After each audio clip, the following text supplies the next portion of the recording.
Quando pensamos em educação, geralmente imaginamos um espaço que deveria ser para todos, mas, historicamente, nem sempre foi assim. Durante muito tempo, pessoas com deficiência foram afastadas do espaço escolares e sociais, sendo vistas como incapazes ou sujeitos que deveriam permanecer em instituições separadas do restante da sociedade. Foi justamente desse cenário de exclusão que começaram a surgir movimentos em defesa dos direitos à educação e à participação social dessas pessoas. A educação inclusiva nasce dessa mudança de pensamento. Ela não surge como uma ideia pronta, mas como resultado de muitas lutas sociais, mudanças culturais e avanços nas legislações. Hoje entendemos que incluir não significa apenas permitir que o estudante ele esteja dentro da sala de aula. Inclusão, ela significa garantir condições reais para que ele participe, aprenda, se desenvolva e se reconheça como parte daquele espaço de educação. Essa mudança também transformou a forma como entendemos a própria deficiência. Durante muito tempo, predominou uma visão médica que entendia a deficiência como um problema individual que precisava ser corrigido ou superado. Mas atualmente a discussão avança para outro entendimento.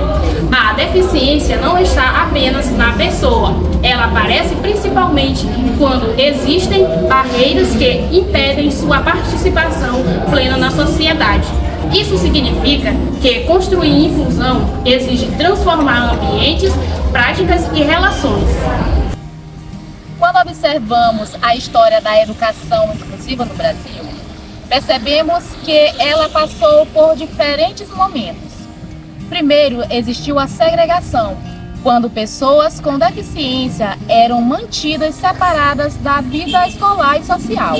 Depois veio o modelo da integração, que permitia o acesso à escola, mas exigia que o estudante se adaptasse ao sistema já existente. Hoje, buscamos avançar para o paradigma da inclusão, que propõe exatamente o contrário.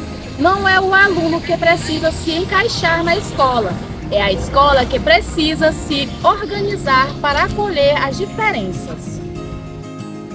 Por isso, falar em educação inclusiva é falar sobre transformação. Não basta abrir as portas da escola, é necessário pensar em acessibilidade, formação docente, metodologias flexíveis e práticas que reconheçam que cada estudante possui formas diferentes de aprender. Incluir também significa abandonar a ideia de que existe um único modelo ideal de estudante. A educação inclusiva ainda é um processo em construção e continua sendo um desafio para a sociedade e para as escolas. Mas entender sua história nos mostra que cada avanço e conquista representa mais do que mudanças nas leis. Representa o conhecimento de que todas as pessoas têm direito de aprender, participar e ocupar os mesmos espaços com dignidade. Porque uma escola inclusiva não melhora apenas para quem tem deficiência, ela se torna mais humana para todos. Para compreender melhor os desafios e as experiências da educação inclusiva, ouvimos profissionais que atuam diretamente nesse contexto. Então, quais são as maiores barreiras físicas e pedagógicas que os professores enfrentam hoje para garantir as condições de uma boa aprendizagem? Olha, muitas das vezes tem certas atividades pedagógicas que são um pouco pesadas, tipo, muito difícil para o aluno poder se desempenhar naquela atividade para ele poder responder, entendeu? É mais ou menos isso. E também algumas outras coisas também que às vezes tem professor que não traz atividade para os alunos, tá entendendo? Tem professor que não se desempenha para elaborar uma certa atividade, deixa tudo nas costas de tutores, que a gente não tem como fazer isso, porque quem é o professor é o que está na frente, tá entendendo? E assim vai. Sim. No dia a dia da escola, qual é a diferença entre uma escola que apenas matricula um aluno com deficiência e uma escola que realmente inclui esse aluno nas práticas escolares? Antes de tudo, quero parabenizar cada um de vocês, são acadêmicos, e eles trouxeram um tema pertinente, que é a educação inclusiva. E, de fato, há uma grande diferença entre uma escola que apenas pensa na quantidade, na matrícula, na quantidade de alunos, seria no seu rol, e aquela que tem uma outra visão, mas uma visão holística, uma visão realmente inclusiva, compreendendo. E nós vivemos uma época onde essa clientela tem aumentado, né? E por esse motivo a gestão que faz a diferença precisa realmente incluir no seu plano de ação mecanismos, estratégias e que estejam alinhadas às políticas públicas para dar um suporte a esse tipo de aos alunos atípicos, né, vistos, né, que são uma variedade. Inclusive, a gente tem tido a experiência de colaborar com alunos dessa natureza, de ter a oportunidade de adquirir conhecimento nessa linha. São vários cursos técnicos que já fizemos, né, para também colaborar nessa questão pertinente, né? Dar um apoio suficiente aos nossos alunos dessa natureza, para que se desenvolvam plenamente, que se sintam de fato inseridos numa comunidade típica e cheia de variantes, né? Alunos de várias naturezas. Então, Na sua experiência como tutora, quais são os principais desafios encontrados para promover a inclusão de estudantes com deficiência no ambiente escolar e como você busca superá-los no dia a dia? Bom, a maior dificuldade são as atividades, que muitas das vezes não são adaptadas. Muitas professoras só pegam a atividade que vão dar para todos os alunos e entregam lá. Porque tem a gente que a gente vai ajudar eles a responder. Mas muitas das vezes eles nem sabem o assunto. Eles não sabem nem o que está estudando. Porque eu tenho 3 alunos. Um sabe ler e escrever corretamente, os outros 2 não sabem ler. Então fica muito difícil, porque eu tenho que ler para um e tenho que ler para outro.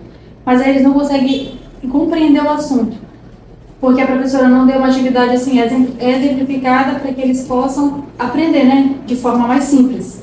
Só passa conteúdo igual aos outros, mesma coisa do dia de prova. Muitas não trazem adaptada, só entrega a prova do jeito que é para um, é para o outro. Aí fica muito complicado, porque a gente tem que criar a prova. Muitas das vezes a professora diz assim, que ela vai entregar o conteúdo dela e eu vou ter que fazer a prova.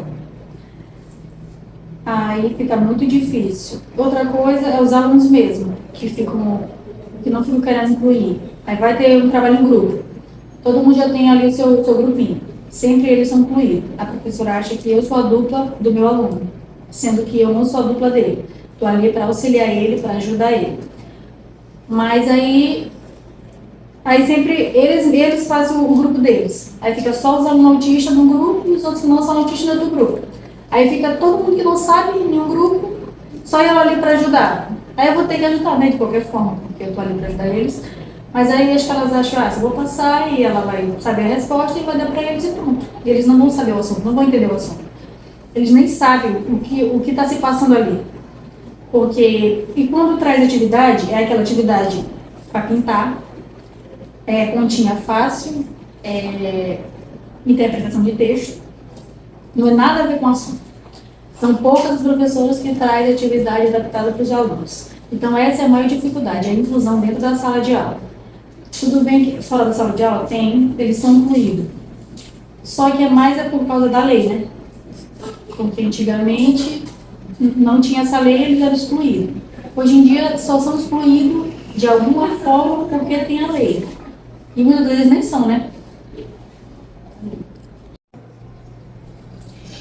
A educação inclusiva exige mais do que garantir o acesso do estudante à escola.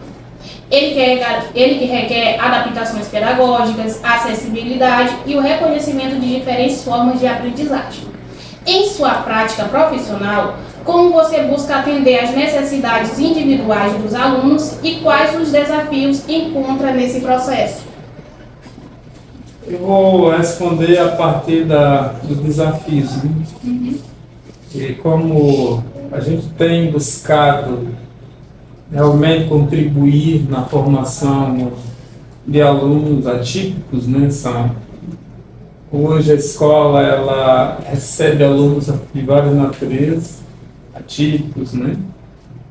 E enquanto professor, embora não sendo professor, tutor, né, a gente procura buscar o conhecimento, se apropriar de conhecimentos variados para então poder compreender esse tipo de alunos e dar a eles a oportunidade de se desenvolverem, né?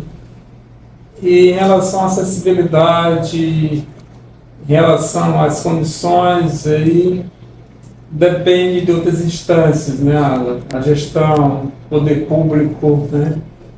E em relação às metodologias, devem ser adequadas para realmente dar a esse aluno a oportunidade, como eu já falei, de se desenvolver plenamente tais como os outros, né? Então a gente tem buscado superar essas dificuldades que vivenciamos, isso já há um bom tempo, né? A gente está atuando na educação há mais de 10 anos, né? E a gente tem se adaptado a esse novo momento da educação do nosso país, da nossa cidade como um todo, né?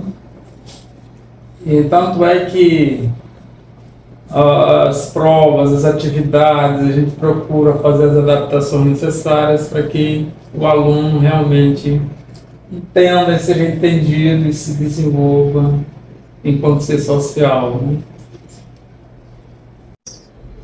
Na opinião de vocês, quais avanços já foram conquistados e quais mudanças ainda são necessárias para que a inclusão de fato aconteça? Olha, primeiramente eu acredito que seja as leis. Porque se não fossem essas leis, as crianças atípicas, eu acredito que não estavam na sala de aulas hoje.